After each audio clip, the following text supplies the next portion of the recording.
Halo, halo, halo, kaum rebahaner kumaha daramang. Haha, semoga sehat selalu tanpa kekurangan apapun. Seperti biasa, Mimin Admin Surimin akan melanjutkan alur cerita Guruku Adalah Seorang Dewa part 15.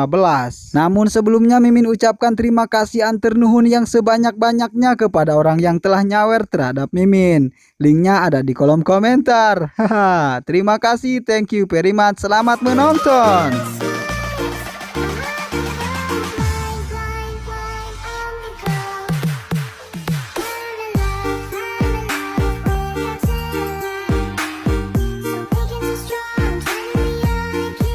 Cerita pun kita lanjutkan kembali. Terlihat sesuatu yang menonjol namun bukan gunung. Iya, dia adalah Neng Bahenol Nerkom garis nangeyeng Neng Zhao. Neng Bahenol itu pun menghampiri Yang Yiyun beserta si Gaemei. Kau, ucap Yang Yiyun terheran-heran karena ada Neng Bahenol di tempat itu. Yang Yun pun memikirkan Neng Bahenol Nerkom tersebut yang pernah menyelamatkannya saat di taman.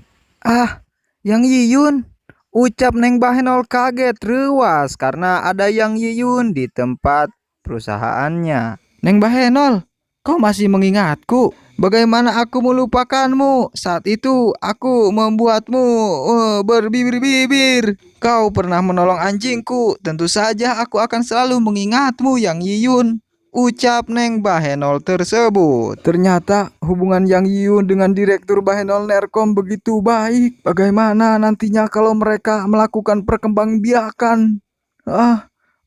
Ucap si Meigai dalam hatinya sambil memikirkan Yang Yiyun bersama Neng Bahenol melakukan adegan mantap-mantap. Hal itu pun membuat si Mei menjadi cemburu buta dibuatnya. Si Mei pun tidak rela melihat Neng Bahenol bersama Yang Yiyun. Dia pun berpikir dalam hatinya, tidak bisa dibiarkan. Harus beraksi dulu. Tanpa basa-basi, si Mei pun menanyakan sesuatu yang tidak pararuguh kepada mereka berdua. Direktur Zhao, sepertinya kau dengan tuan ini sangatlah kenal.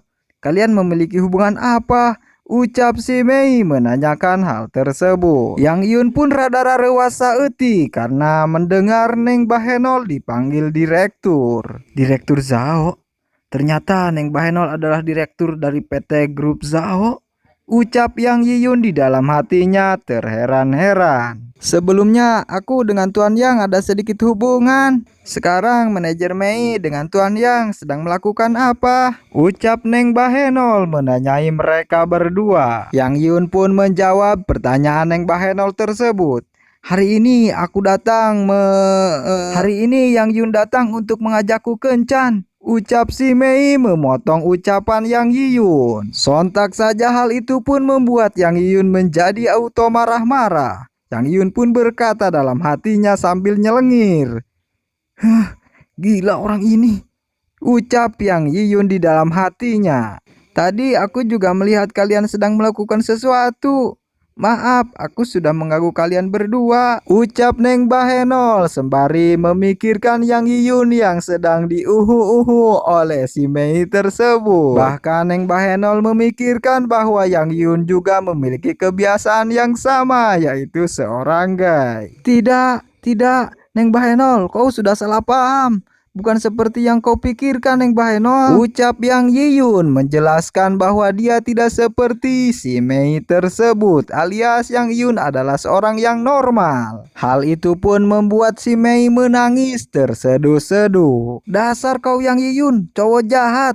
Tadi benar-benar sudah melakukan hal itu denganku. Sekarang setelah melihat wanita yang sangat Bahenol Nerkom, kau sudah tidak mengakuinya. Ucap si Mei dengan ekspresi yang sangat membagoykan. Sontak saja hal itu pun membuat Yang Yun hayang mantek kepada si Mei tersebut. Bagaimana ini? Aku sangat ingin mengebuknya. Ucap Yang Yiyun di dalam hatinya greget kepada si Mei tersebut.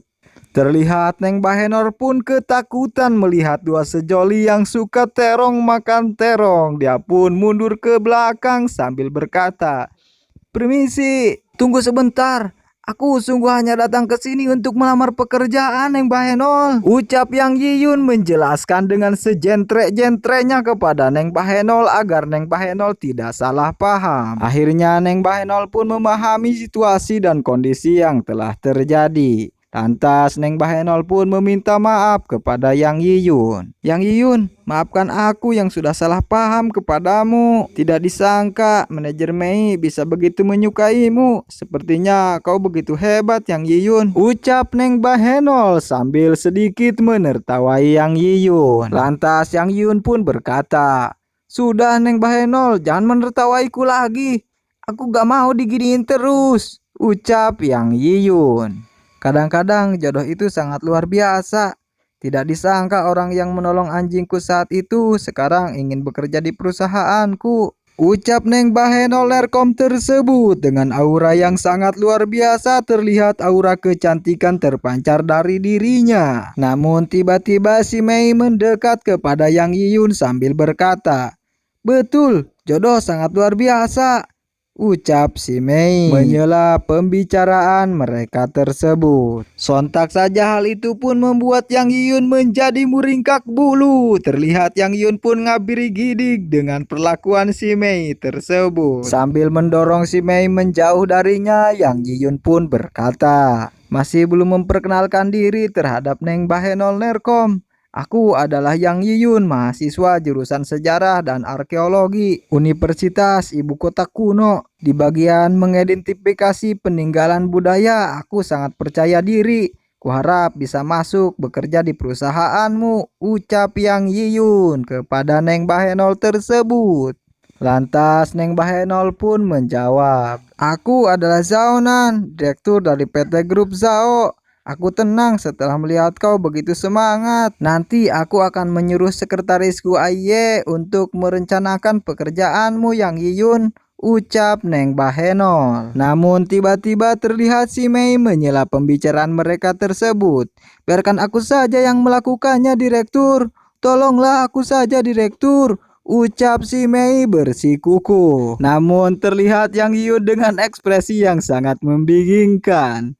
"Koe lanang mas," haha, ucap Yang Yiyun ketakutan. Namun tiba-tiba terdengar seseorang yang mengetuk pintu. Tuk tuk tuk. Baru saja dibicarakan, langsung datang. "Masuklah," ucap Neng Bahenol. Namun yang datang bukanlah Neng Ai, melainkan seseorang laki-laki yang sangat misterius. "Halo Direktur Zhao, aku datang untuk membersihkan sampah," ucap orang tersebut. "Tidak melihat aku sedang melayani tamu? Nanti baru datang lagi," ucap Neng Bahenol tegas kepada orang tersebut. "Aku setiap datang membersihkan tong sampah di jam segini," ucap orang tersebut bersikukuh pengen masuk saja ke tempat ruangan tersebut. "Apa kau tidak ingin bekerja lagi?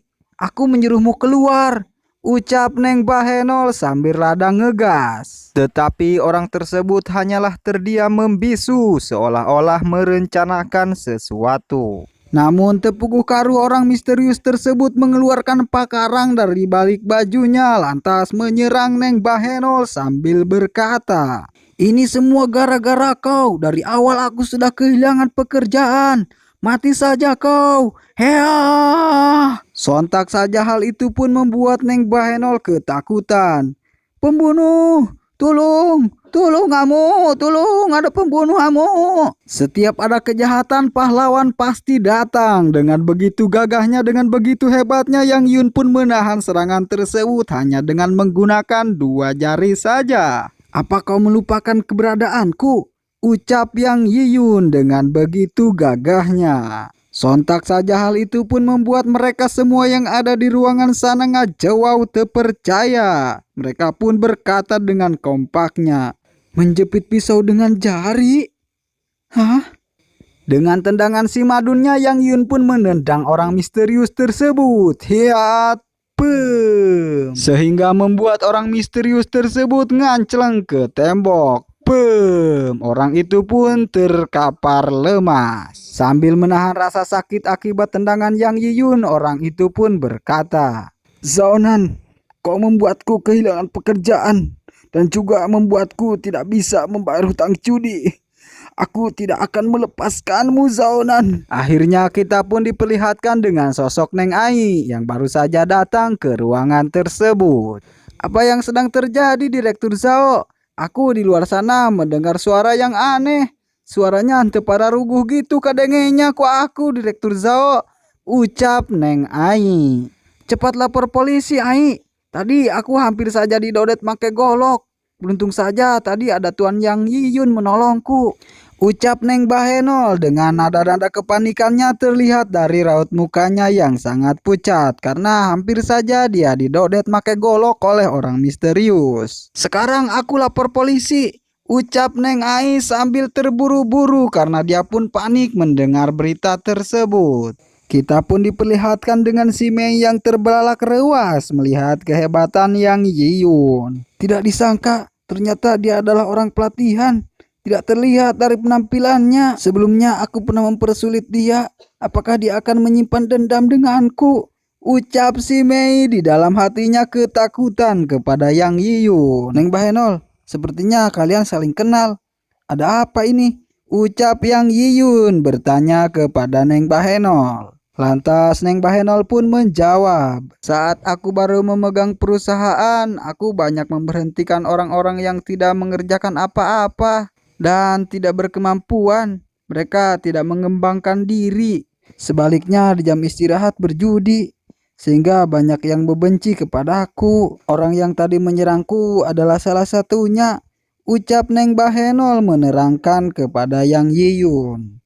Oh, ternyata begitu. Tapi menurutku yang Neng Bahenol lakukan itu benar.